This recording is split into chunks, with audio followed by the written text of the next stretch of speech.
Assalamualaikum warahmatullahi wabarakatuh. Saya Syafiq Zahidan. Di video kali ini saya akan membahas bagaimana cara menguji validasi kuesioner. Oke, pada tampilan ini terdapat yaitu skor item dari pertanyaan-pertanyaan. Pertanyaan 1, 2, 3 sampai ke 10, dan di sebelah kiri ini merupakan respondennya. Oke, untuk kriterianya dinyatakan valid jika R tabel itu lebih kecil daripada R hitung. Untuk R hitung kita dapatkan pada tabel R untuk DF 1 sampai 50. Oke, dan ada tingkat signifikansi uji dua arah. Oke, langkah pertama yaitu kita menjumlahkan skor total. Skor total untuk menjumlahkan yaitu sama dengan sum. Kita sorot dari semua responden yang pertama, lalu kita enter dan kita copy rumusnya sampai ke responden ke-12. Oke, selanjutnya untuk korelasi dengan cara sama dengan korel. Oke, di sini terdapat array pertama dan array kedua. Untuk array pertama yaitu sorot semua data pada pertanyaan 1, lalu perhatikan pada ini ada koma, kita ketik koma, lalu untuk array kedua merupakan skor total, dan jangan lupa untuk memberi tanda dolar.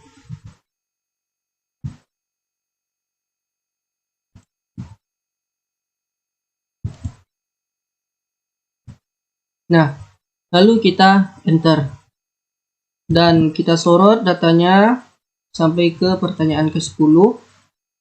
Nah, oke. Untuk korelasi ini merupakan R hitung. Nah, ini merupakan R hitung. Oke, untuk nilai korelasi, di sini terdapat nilai korelasinya yaitu 0,53425. Jadi semakin mendekati 1, maka nilainya semakin kuat. Begitu juga dengan sebaliknya, semakin mendekati 0, apalagi negatif sampai negatif nilainya, maka nilai tersebut semakin lemah. Oke, selanjutnya yaitu untuk degree of freedom. Degree of freedom kita ambil dari jumlah nilai responden. Nilai responden kita ada 12, lalu dikurang dengan 2. Kita bebaskan 2 data kiri dan data kanan, maka hasilnya 10. Oke, selanjutnya R product moment. Di sini kita dapatkan dengan melihat tabel R tabel. Oke, untuk R tabel kita ambil. Nah, untuk R product moment, untuk R product moment ini kita ambil pada R tabel untuk tingkat signifikansinya 0,05 pada data yang ke-10, karena jumlah responden kita 12, dibebaskan 2 data kiri dan data kanan, maka yang kita ambil yaitu data yang ke-10 untuk tingkat signifikansinya 0,05, maka nilainya itu 0,5760. Oke.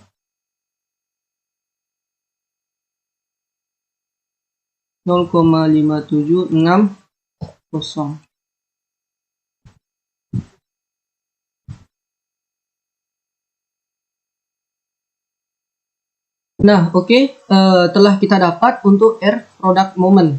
Ini merupakan R product moment ini merupakan R tabel. Ini merupakan R tabel. Nah, ini R hitung dan ini R tabel.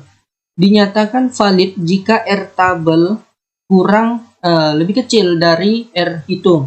R tabel itu lebih kecil dari R hitung. Nah, oke. Di sini R tabelnya tuh 0,57 dan R hitungnya untuk pertama yaitu 0,53. Nah, di sini R hitung ini lebih kecil daripada R tabel, maka data pertama itu tidak valid karena seharusnya R tabel ini harusnya lebih kecil daripada R hitungnya. Nah, pada pertanyaan kedua ini valid karena R hitungnya ini lebih besar daripada R tabel. R tabel ini lebih kecil daripada R hitung, maka dinyatakan valid. Oke, yang lebih besar daripada R tabel, R hitung yang lebih besar yaitu 0,70, 0,70, 0,87, 79, 64, 83, 78, 68. Nah, ini merupakan data-data yang valid. Nah, ini merupakan data-data yang valid dan pertanyaan 1 tidak valid, 9 dan 10 tidak valid. Karena ini merupakan R hitungnya itu lebih kecil daripada R tabel. Yang diminta yaitu R tabelnya itu yang lebih kecil daripada R hitung. Maka data yang 2, 3, 4, 5, 6, 7, 8 sampai 8, 2, 3, 4, 5, 6, 7, 8 itu datanya valid. Jadi bisa kita tarik kesimpulan untuk pertanyaan 1 tidak valid, 2 sampai 8 valid, dan 10 tidak valid. Oke, selanjutnya kita akan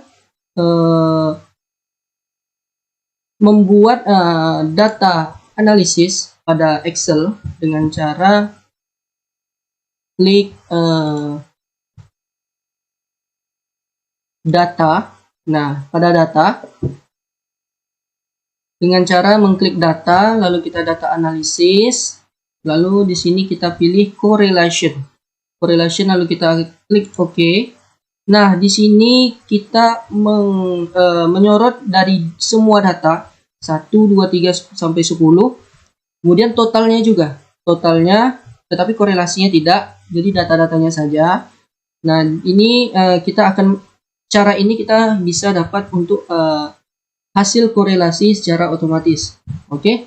Selanjutnya kita buat di sini new worksheet. Nah, jadi di sini kita buat namanya yaitu korelasi. Nah, lalu kita oke-kan. Nah, maka tampil secara otomatis untuk nilai korelasinya bisa kita gandengkan dengan yang kita cari secara manual. Kita letak di sini.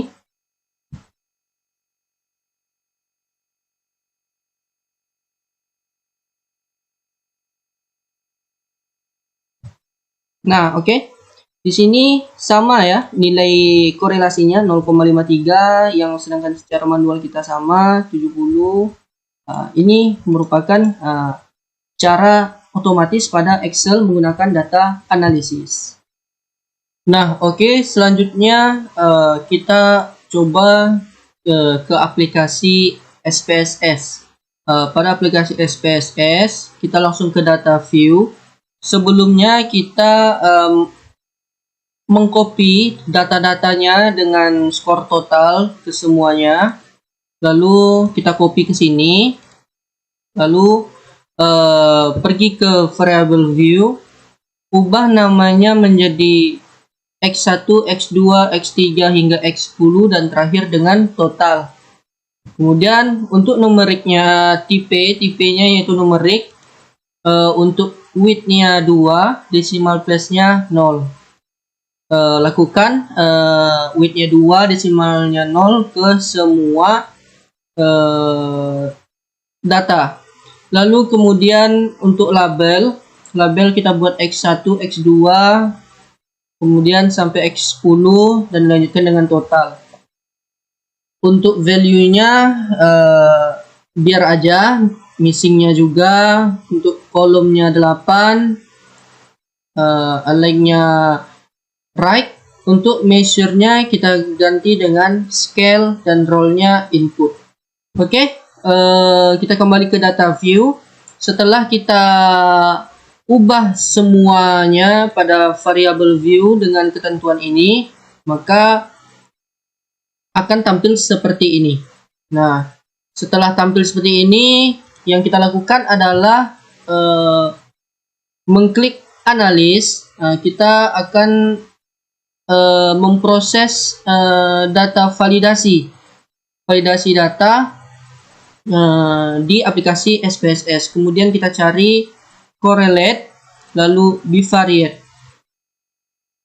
Nah, data-data ini kita pindahkan semuanya ke variabel dengan cara klik, kemudian tekan shift, lalu sorot sampai ke bawah, lalu kita klik tanda yang berada di tengah ini.